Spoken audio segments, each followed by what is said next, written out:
Hai semuanya, nama saya Rani.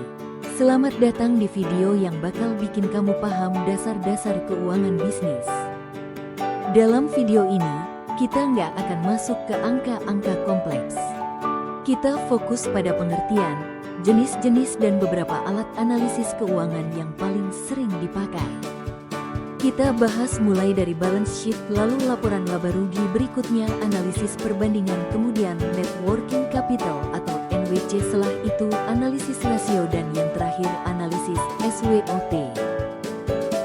Jadi, kalau kamu ingin memahami dasar-dasar laporan keuangan dan analisis bisnis dengan simple tapi tetap lengkap, tonton video ini sampai habis ya. Dijamin kamu bakal jauh lebih paham. Yuk, kita mulai. Yang pertama ada balance sheet atau neraca. Apa itu? Laporan keuangan yang memperlihatkan posisi keuangan perusahaan pada satu tanggal tertentu.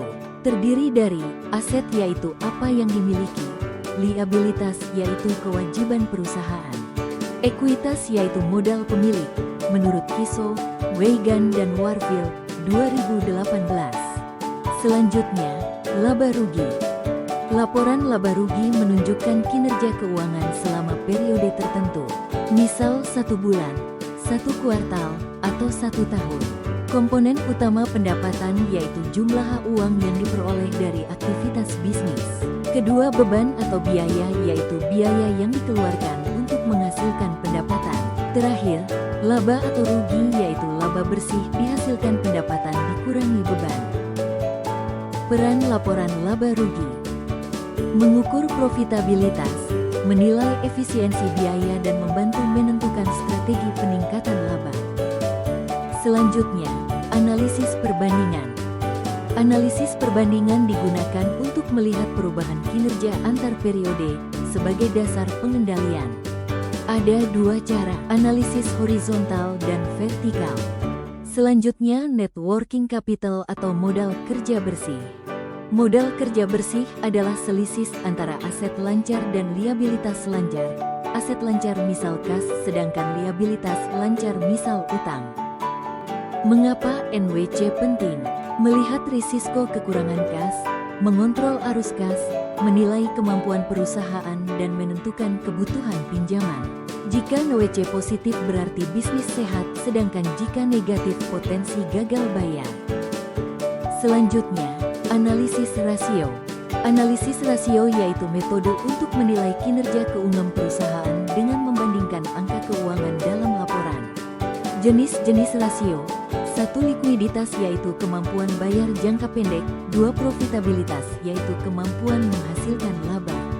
3. Leverage yaitu tingkat penggunaan hutang.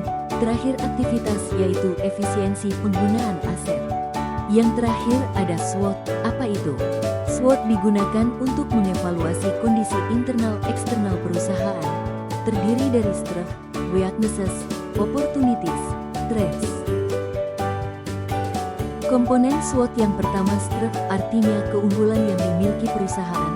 Kedua, weaknesses artinya aspek internal yang perlu diperbaiki.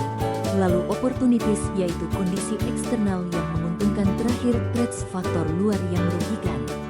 Kesimpulan: neraca untuk mengontrol kesehatan keuangan, laba rugi mengontrol profitabilitas, analisis perbandingan untuk mengontrol tren performa, NWC untuk mengontrol likuiditas jangka pendek, analisis rasio mengontrol keuangan dengan membandingkan, terakhir SWOT untuk menghubungkan kondisi internal dan eksternal dalam menentukan strategi bisnis. Akhirnya selesai juga materi ini. Sekarang kamu sudah memahami dasar-dasar penting dalam dunia keuangan. Semua konsep ini mungkin terlihat sederhana, tapi inilah fondasi utama dalam menilai kesehatan usaha. Ingat, pengusaha yang sukses bukan sekedar menjalankan usaha, tetapi juga bisa membaca kondisi usaha melalui laporan keuangan. Mungkin itu saja yang bisa saya sampaikan. Semoga video ini bermanfaat. Sampai jumpa di video selanjutnya dan terus semangat belajar. Terima kasih, see you, bye-bye.